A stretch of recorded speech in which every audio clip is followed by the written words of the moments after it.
Bien, ya estamos aquí de regreso en este Zoom matutino, despiértate al día. Está en la parte central que es este desayuno que nosotros pues disfrutamos tempranito en la mañana con nuestro invitado y que gracias al restaurante Gourmet Don Lino pues podemos nosotros disfrutar junto a nuestro invitado este suculento desayuno que nos hacen llegar. El restaurante Gourmet Don Lino está aquí en la Plaza Galería 56 del segundo nivel del Yoma Supercentro de la calle Salcedo, esquina La Cruz. Les invito a que usted haga como nosotros y venga y disfrute de un desayuno como este, pero además de un almuerzo, de una cena o de una exquisita copa de vino en el ambiente que solo le proporciona el restaurante Gourmet Don Lino de la Plaza Galería 56. En el día de hoy, José Manuel, nos tenemos nosotros, antes de presentar a nuestro invitado, a externar unas felicitaciones de alguien muy especial para nosotros y que diariamente pues comparte set con nosotros aquí en Despiértate al Día. Nuestra compañera Yira Ten, que está de cumpleaños en el día de hoy y a la cual nosotros queremos desearle lo mejor del mundo para ella, sobre todo un parto feliz.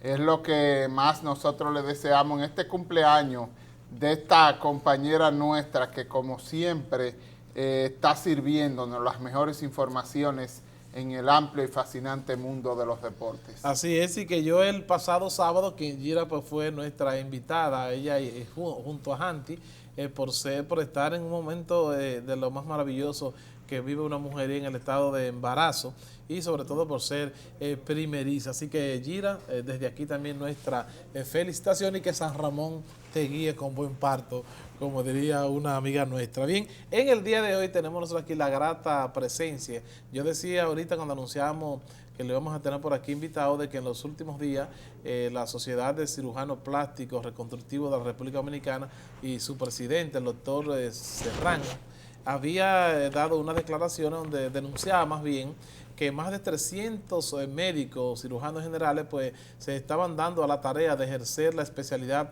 de cirugía plástica reconstructiva sin tener el aval, sin ser cirujano más bien, cuando realmente la cantidad que está registrada es aproximadamente unos 115 en lo que es la sociedad, que es la institución que agrupa a los cirujanos plásticos en la República Dominicana. Y quisimos nosotros pues invitar a un cirujano plástico que con mucho conocimiento y que desde que llegó aquí a San Francisco de Macorís pues se apoderó sobre todo de la preferencia de esas mujeres que en su mayoría eligen hacerse cualquier tipo de cirugía plástica. Así que está con nosotros el doctor Nelson Rosario Socía. Así que buenos días y bienvenido una vez más, doctor, a este Zoom matutino. Gracias, Víctor. A ti también. Yo debo hacer una costumbre aquí, pero tú no me invitas. No, eso era lo que José Manuel le comentaba. Usted quiere que hablemos en el aire, que hagamos aire, público esto, es que sí. Sí. El hecho de que realmente usted debiera hacer una costumbre. O sea, lo que tenemos que ponernos de acuerdo para hacer de eso una costumbre. ¿No, José Manuel? Claro, Sí. Nelson. Vamos a hablar ya ahorita fuera de cámara. Gracias por estar con nosotros. Se dice, estas declaraciones que hacía alusión Víctor, del presidente de la Asociación de Cirujanos Plásticos, que hay 100 cirujanos plásticos en el país autorizados por esta entidad y que más de 300, o sea que lo triplican la cantidad de médicos que ejercen cirugía plástica sin tener el aval. ¿Cuál es la situación con estos y quiénes son los que realizan estas operaciones? Mira, la situación... Que no son, me imagino, que carpinteros ni nada de eso, son médicos. Lo que no tienen es el aval para hacer cirugías plásticas. Sí, pero mira, la medicina en el país lamentablemente se maneja con un código que tiene muchos años, que viene desde los primeros 12 años de Balaguer, cuando se hizo el Código General de Salud que se hizo aquí, donde tiene unos acápites que son muy permisivos para el ejercicio de la medicina a nivel nacional.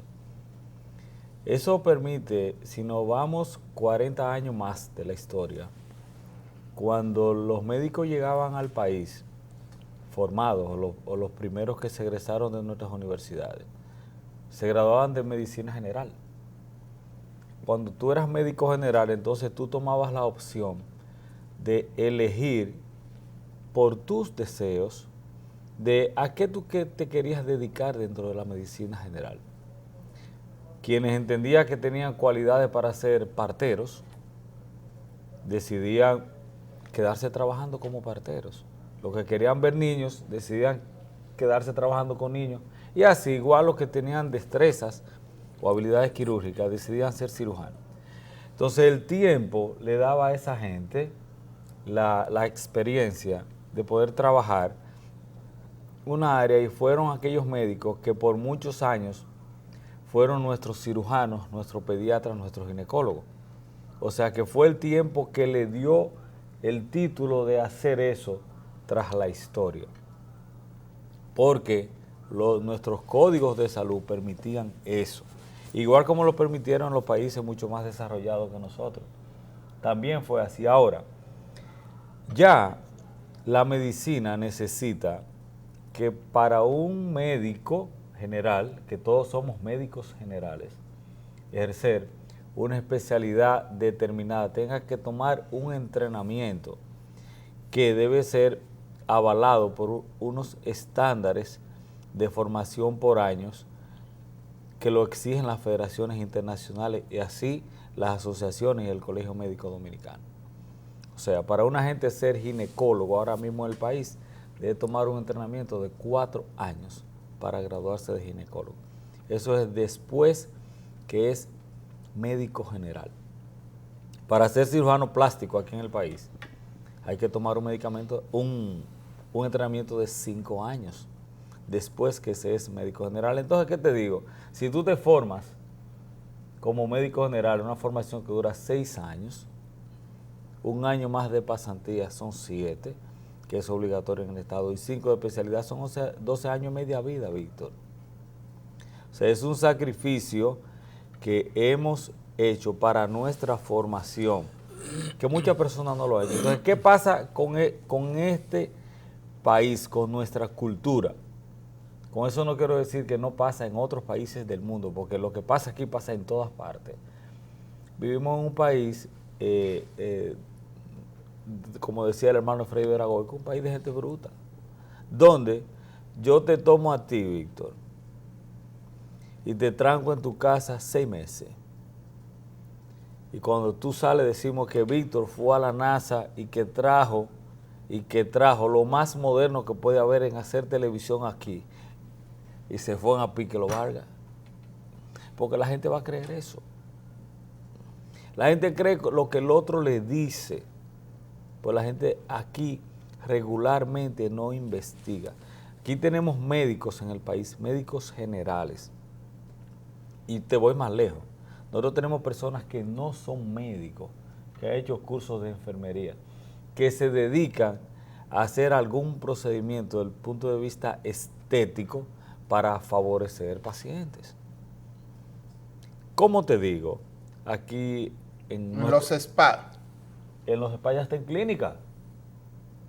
Ya está en clínica. ¿Por qué?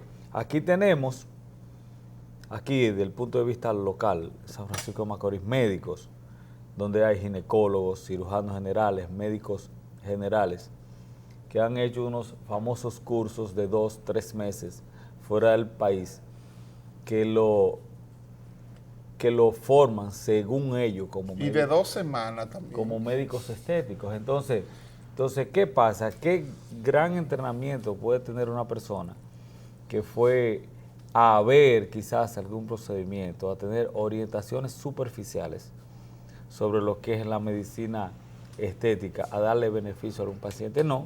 Lo que pasa es que quizás entienden que es un mercado que hay donde estamos en un tiempo donde todos nos queremos ver bien. Comenzando por ti, por mí también. Entonces, todos buscamos eso y aunque sea a bajo costo, lo buscamos. Entonces, ¿qué pasa? Esos 300 que dice el doctor Héctor Herrán Perdomo, que es el presidente de la sociedad, esos no son cirujanos plásticos. Son médicos generales, son ginecólogos, son cirujanos generales, son esteticistas, dueños de centros, que engañan a las personas con eso para hacerle procedimiento y la gente va y se lo hace. Cuando tú le dices a una persona que va a tener un procedimiento a muy barato costo y ese ese médico, ese que va a hacer el procedimiento, tiene 5 gente atrás que le dice, búscame tanta gente que te voy a dar lo tuyo, como quien dice, enamóralo para que venga y sea el procedimiento, la gente se lo hace. O sea, que eso se da, Nelson. Eso se da de manera habitual en el país. Tenemos aquí en San Francisco esos casos. De médicos que no son cirujanos plásticos que ejercen estética, claro. Aquí hay. Aquí, inclusive. Y Nelson, Hay En el país clínicas y en estéticas. En clínicas y en clínicas reconocidas. Oye, ¿Y Nelson, qué hace la sociedad? ¿Cuál es el papel que puede de jugar? cirujano, porque es la institución, ¿verdad?, que lo agrupa a ustedes como cirujanos plásticos. O sea, ¿qué pueden hacer? Porque realmente es alarmante. Además que es el riesgo que conlleva de que un ser humano se exponga a practicarse una cirugía estética en manos de una persona que no tiene, que también pudiera tener la experiencia en ese sentido, pero no tiene la capacidad suficiente para garantizarle, si se pudiera decir, que el procedimiento pase normal. Mira, la única acción que puede hacer la Sociedad Dominicana de Cirugía Plástica es solo orientar a la población para que se haga el procedimiento con las personas que están calificadas para ello. ¿Por qué? Porque en tu caso, poniéndolo desde el punto de vista mío, a mí no me puedes sacar de Telenor, porque yo no trabajo aquí, yo estoy fuera. La Sociedad Dominicana de Cirugía Plástica y Reconstructiva no puede hacer nada con ellos porque ellos no son miembros de la Sociedad de Cirugía Plástica y Reconstructiva. Que no, pero es que están usurpando una función. Si no son cirujanos plásticos y están actuando como tal, la Sociedad de Cirujanos Plásticos tiene que actuar en consonancia con salud pública. Y el Colegio Médico Dominicano. Y buscar y aportar la prueba de que ese está ejerciendo como cirujano plástico sin serlo. Sí, entonces mira dónde van encaminados los trabajos para este tipo de regulación. Las instituciones de formación académica, desde el punto de vista médica del país, la MESI, la Universidad Autónoma de Santo Domingo, está trabajando en un proceso de acreditación de todos los especialistas a nivel nacional. No existe, Nelson. Existe, pero no estaba regulado. O sea, son de las cosas que se dejan por años y por años y no se mantienen regulándose constantemente. Entonces, ¿qué va a suceder ahora? ¿Qué va a suceder? Que todos los especialistas estamos en un proceso de acreditación, de depósito de documentos que te acreditan como tal y que tú vas a tener que demostrar cada cierta cantidad de años de que tú estás al día con lo que tú ejerces para tú poder tener la habilitación de que tú puedes operar. ¿Me doy a entender? ¿Qué quiere decir eso? Que bueno, tú depositaste todo tu papel y ante la mesita te dicen, sí, tú eres cirujano plástico. Yo te doy el permiso para que tú ejerzas esa profesión. Ese permiso tú lo tienes, ese aval. Y si tú como paciente vas donde mí y me dices, yo quiero ver tu acreditación, yo te la puedo mostrar. Ahora, yo voy a tener que demostrarle a la MESIP que cada 2 años yo he estado al día con lo que son mis procedimientos, que yo he asistido a mis jornadas, que yo he ido a los congresos, que yo he dado las conferencias que me tocan, que si salieron 5 técnicas nuevas de cirugía yo tengo que conocerlas y está por escrito que yo tomé esos entrenamientos. Eso yo voy a tener que demostrar año por año. Eso es lo que existe en los países desarrollados hace mucho tiempo. Y te dicen, en Estados Unidos te dicen, si tú no me das, si tú no me recibes tantas horas de docencia al año, si tú no vas a tantas conferencias, si tú no recibes tantos cursos de capacitación, entonces este año yo no te doy un contrato nuevo en el hospital. ¿Me doy a entender? Cuando ya todos estemos regulados y acreditados, del punto de vista legal, entonces Salud Pública va a poder decir, usted no puede ejercer eso, usted está preso. Pero eso lleva un proceso que no debe durar quizás final de lo que resta de este año y el que viene todavía. O sea que hay que esperar que pase ese tiempo, porque por ejemplo, actualmente tú me dices que ustedes como sociedad no pueden hacer nada. Vamos a asumir que también sea el caso del Colegio Médico Dominicano, pero realmente las autoridades de salud están obligadas a Sí, pero intervenir en esta mira situación. dónde es que voy, Víctor. Mira dónde es que voy. Acuérdate de lo que te dije primero. Te decía, nosotros estamos trabajando con una ley que es obsoleta. Donde tú dices que el médico como médico puede ejercer cualquier área de la medicina. Hay un ejemplo que me hablaba una amiga, que ella encuentra una amiga de ella en una clínica y le dice que ella va a dar a luz con el doctor fulano de tal. Entonces ella no se lo dice a la amiga, pero piensa, pero este es un médico general.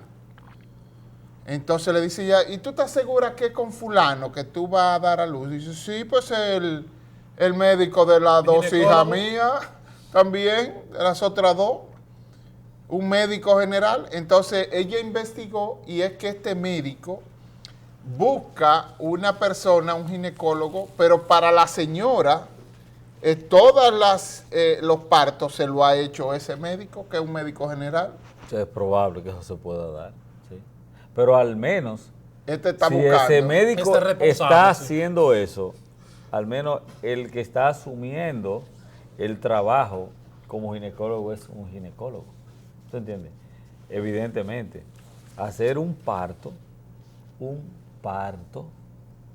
que es una acción fisiológica natural de la mujer embarazada, eso lo puede hacer un médico general.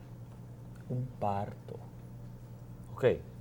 Un parto. Eran cesáreas. Sí, cesárea no, cesárea debe hacer los ginecólogos. Estos son cesáreas lo que se hicieron.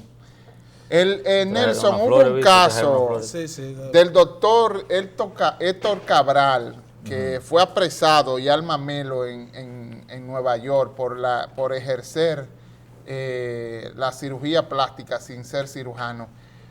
Como esto, hay casos en la República Dominicana donde se han llevado a la justicia.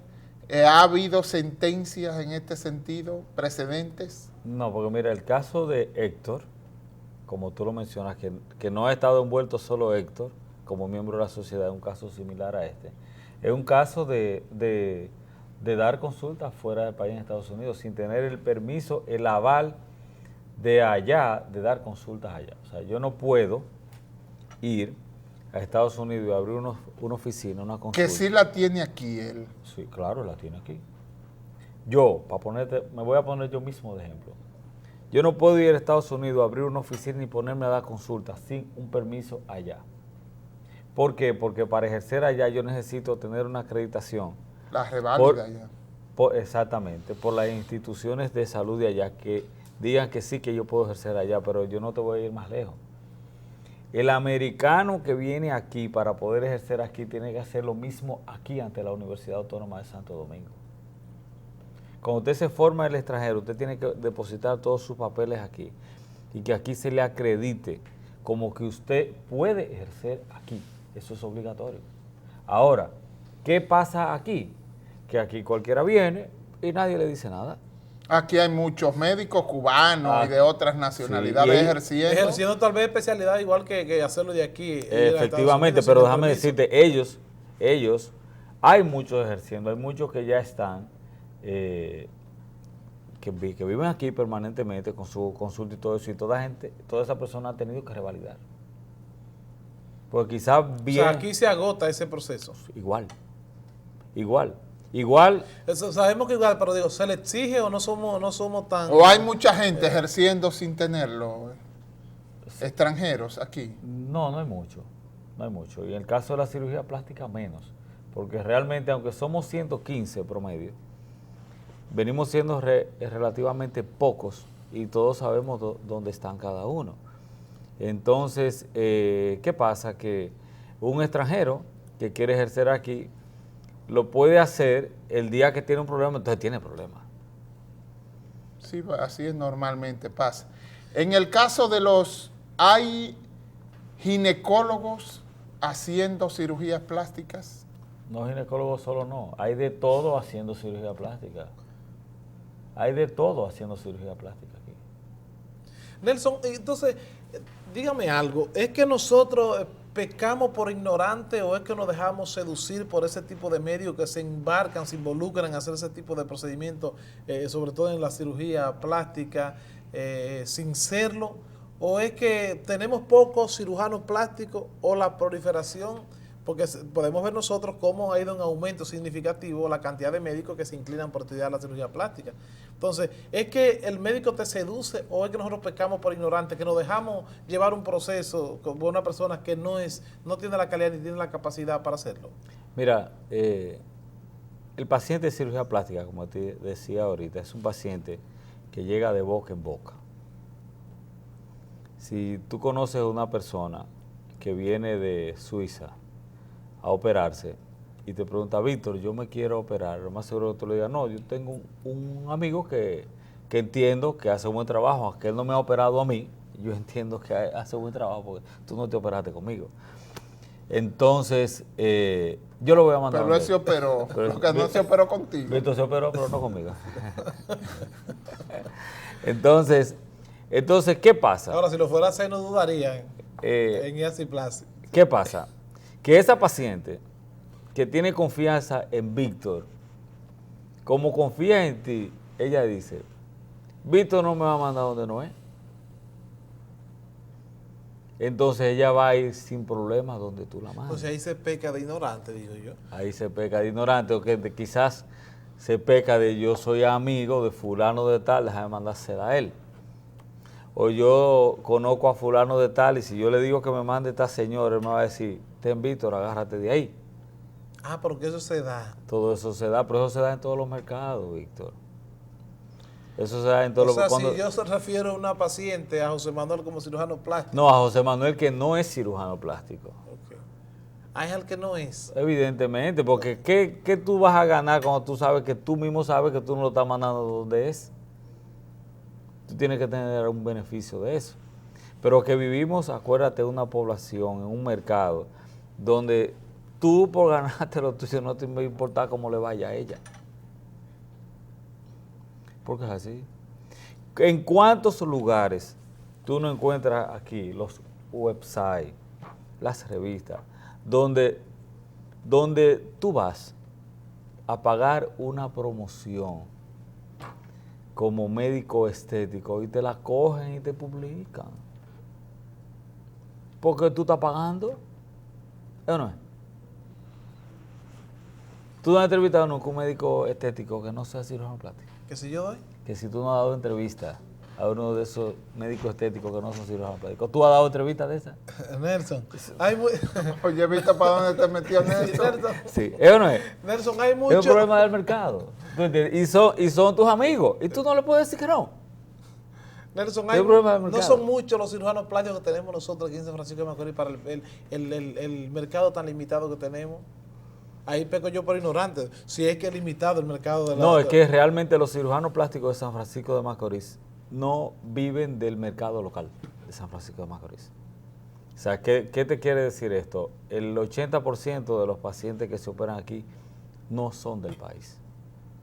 O sea, nosotros somos, los cirujanos plásticos que vivimos aquí, un ente de fortalecimiento al comercio que viene de fuera hacia acá.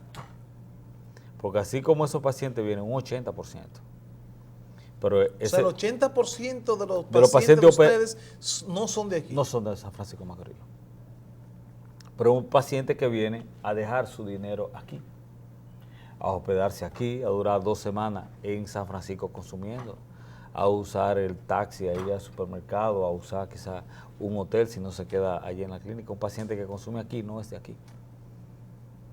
El cliente fuerte no es Franco Macorís. O sea que el Yacyplasty viene también a incrementar el turismo. Claro. Nelson, vamos a hablar ahora del caso de los cirujanos plásticos como tales. Los riesgos de mala práctica médica y los riesgos de que haya problemas con una paciente porque ella no dé la información correcta o él no dé la información correcta al médico y se puedan producir situaciones con la cirugía plástica, que son cirugías de alto riesgo en muchos casos. No, esa no es así. No es así, no son de alto riesgo. Tú estás equivocado. Te voy a poner un ejemplo. Una amiga nuestra vino de Estados Unidos a hacerse una cirugía plástica al país. Ella le dijo al médico que hubo información que no se la dio y otras que aunque ella se la dio y el médico le dijo, ella no lo temperó. Ella se había hecho una cirugía de seno y quería hacerse la lipo completa. Entonces, él le dijo que no, después de que no hacía mucho tiempo que se había hecho la cirugía de seno, que él entendía que no era correcto que ella se hiciera esa otra cirugía, pero además ella no le dijo que ella tenía problemas de coagulación. Entonces le hicieron la cirugía porque ella insistió que si no se la hacía él, entonces se la hacía con otro. Él le hizo la cirugía y ella posteriormente le quitaron los drenajes. Vino una masiva... un sangrado masivo interno y murió. En esos casos que se presentan, normalmente se presentan muy a menudo en el que el paciente no da la información que necesita el médico y se producen estos casos. Mira, no es y no son de alto riesgo. No es a menudo. Y no son de alto riesgo. ¿Qué debe de pasar para que un paciente de cirugía plástica o de cualquier tipo de cirugía salga bien? ¿Qué debe de pasar? Nos vamos contrario entonces. Contrario, en vez de lo que es malo, sino qué es lo que debe hacer bien. ¿Qué es lo que debe pasar para que las cosas salgan bien? Ahí te voy a ir respondiendo todo lo que tú me has preguntado. Que no tengo por qué escabullirme. O sea, no tengo razón porque yo no tengo problema. Gracias a Dios. No, y porque se hace lo correcto. Las dos cosas. Por eso digo que gracias a Dios se hace lo correcto. Exactamente. Okay. Entonces, ¿qué pasa? ¿Y para que no me saque a Dios de ahí? No. Ok. ¿Qué debe de pasar para que la cosa salga bien? Uno, que el médico que va a hacer el procedimiento esté formado correctamente.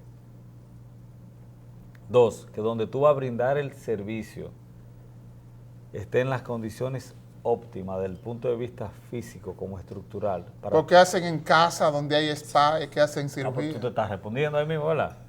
Que tú tengas las condiciones óptimas avaladas por los estamentos de salud pública. Es que eso no lo hay, esa supervisión. Pero te estoy respondiendo.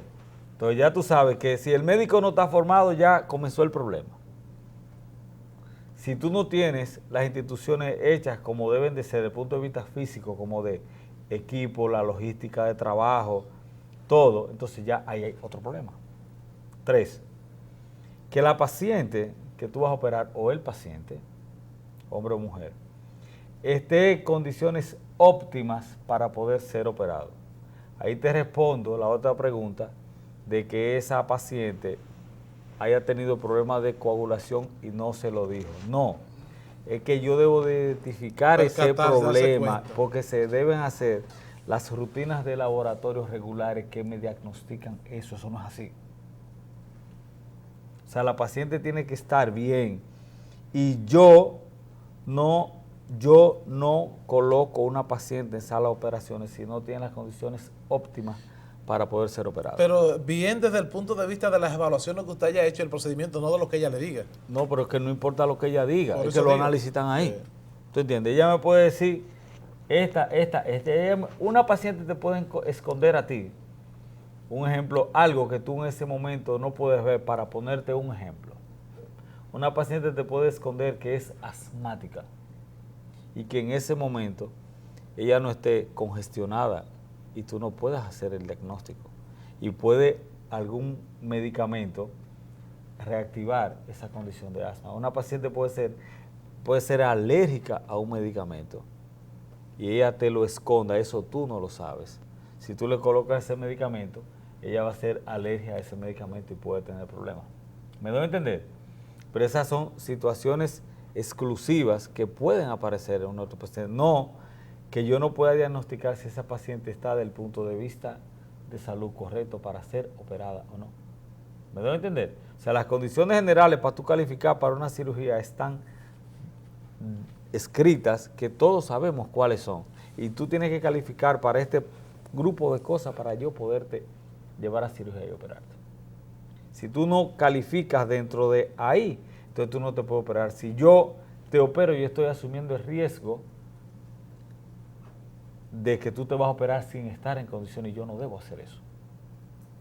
Entonces, es el médico que debe orientar a cada paciente a que ella entienda de que no te debe de esconder absolutamente nada, porque lo que está en juego es la vida de la paciente, no la mía.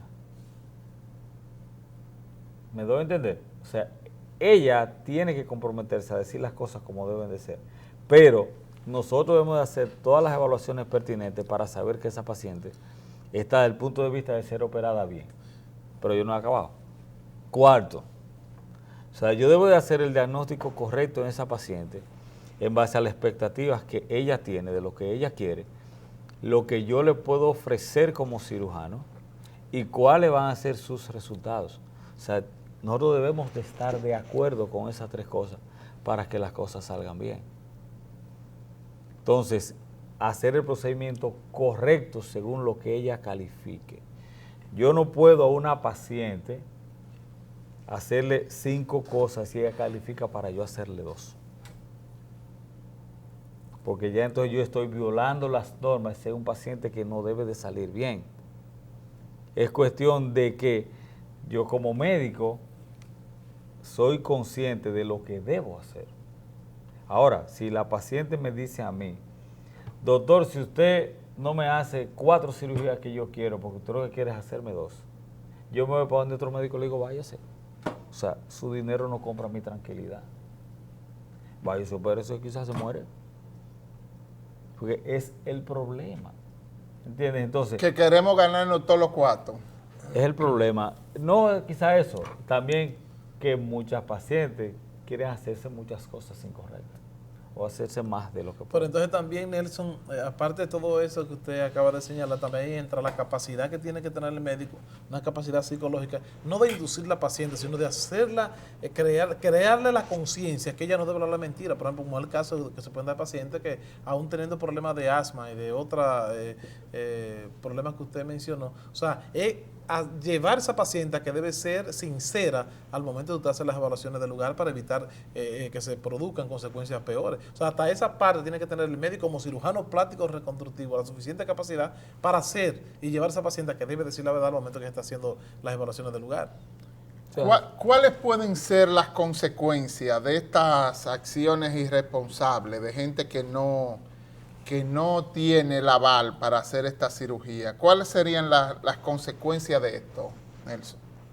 Bueno, la primera consecuencia es que tú le estás haciendo un procedimiento a una paciente sin estar calificado para hacerlo. Entonces eso trae primero malos resultados. Malos resultados que después esas pacientes llegan donde los médicos que están preparados para eso a corregir entonces sus resultados.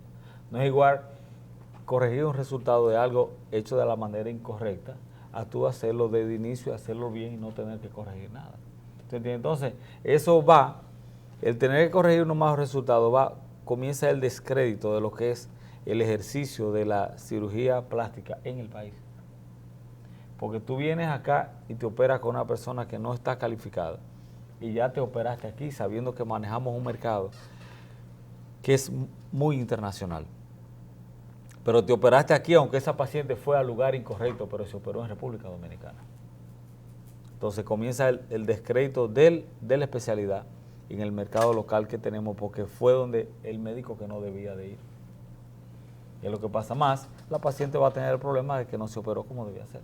Nelson, ese alto porcentaje que usted señala de que el 80% de los pacientes que llegan aquí a San Francisco, específicamente a Ciplasi, a practicarse este tipo de cirugía, se debe al éxito que han tenido los cirujanos nuestros, básicamente. O sea, el porcentaje del 80% que viene a Macorís es de fuera. O sea, eso se debe a que no han habido situaciones difíciles o inmanejables por parte de los cirujanos que tenemos aquí en San Francisco de Macorís. No entiendo. O sea, ¿cuál es el porcentaje? Porque en el país han habido denuncias y casos que se han dado con cirujanos plásticos o no, o ejerciendo de manera ilegal. O sea, en San Francisco de Macorís no es muy común ese tipo de práctica, ese tipo de fracaso en términos de cirugía. No, mira por qué no es común. Porque particularmente, y te voy a dar el ejemplo de Ciplasio, que es la compañía que presidimos, hemos puesto las cosas muy claras al comenzar. Entonces, si yo te digo, Víctor, tu horario aquí en la compañía es de tanto a tanto, si tú lo violas, tú vas para afuera. Es fácil, ¿verdad? Porque las normas te le están poniendo los ejecutivos de la compañía. Igual aquí. Nosotros tenemos unas normas establecidas que todos, incluyéndome a mí, debemos de cumplir por el bienestar de la compañía. Entonces las cosas aquí no se hacen incorrectas. Pero ni siquiera el deseo de hacerla incorrecta, porque las cosas están claras. O sea, no tenemos por qué permitir que ningún colega haga lo incorrecto, ni ellos permitir que yo lo haga tampoco. De hecho, ni siquiera la intención ninguno ha tenido de hacer algo incorrecto, porque nos hemos sentado como adultos, como médicos formados, que todos vencimos nuestro esquema de formación como cirujano plástico, a poner las cosas como es. ¿Quién quiere complicaciones? Nadie. ¿Para qué? Una complicación de un paciente de cirugía plástica te quita 5 o 10 años de vida, sin necesidad. Pero está demostrado que si tú haces lo correcto, todo lo que te dije ahorita, eliges el paciente bien, que está en salud, la institución está correcta, tú estás formado de la manera correcta, hiciste lo que tenías que hacer. Y lo último, cuando el paciente se fue de alta de la clínica, hizo lo que debía de hacer y se cuidó, las cosas tienen que marchar bien. Son muy eventuales los trastornos que pueden aparecer, quizás de 1 por 1000, de pacientes que haciendo lo correcto puedan tener una eventualidad. Es muy bajito, Víctor. O sea, las cosas no son así. La cirugía plástica no tiene el riesgo que tú crees que tiene. Está demostrado. Nosotros tenemos 2 años y 9 meses aquí en Ciplasio, pero no, eso no es nada. Yo tengo 15 años ejerciendo la cirugía plástica aquí en este pueblo. Es que las cosas cuando se hacen de la manera correcta no tienen por qué dar problemas. La cirugía plástica. ¿Tú te graduaste a los 15 entonces en eso? Ah, sí, tiene No, 40. a los 12. A los 12. Sí. Esas cargas. Pues, no son, Víctor me llevaba 5, tú que tienes una cosa, la que tú te pones ahí. Este da el número 5 de Villén. El número 5. 58. Maribel ahí todos los días. Sí, sí. Pero es eso, regularmente cuando las cosas se hacen bien, deben de salir bien. Lo ideal es que los pacientes se orienten constantemente de cómo son las cosas. El internet permite mucho. La Sociedad de Cirugía Plástica y Reconstructiva en el país tiene su website, sodocipre.com, donde los pacientes se pueden orientar de quiénes son los cirujanos plásticos calificados que hay en el país para ejercer este tipo de cirugía. Entonces, que vayan ahí, se orienten, que los pacientes que investiguen y que no se dejen llevar de cualquiera que le dice, fulano me operó y me dejó bonita. No, porque desde el punto de vista práctico, el ejercicio de algo te hace tú aprender esa cosa. O sea, los muchachos, los camarógrafos de aquí, yo no trabajo con cámara, pero duro 2 días aquí aprendo a manejar la cámara y ahorita tú me das trabajo. Pero es algo que se puede aprender. Lo que quizás yo no voy a aprender de la cámara es rápido hacer lo que para él es difícil, yo no voy a saber nada. Cirujano plástico de las cámaras. Sí. Yeah. Queda bien.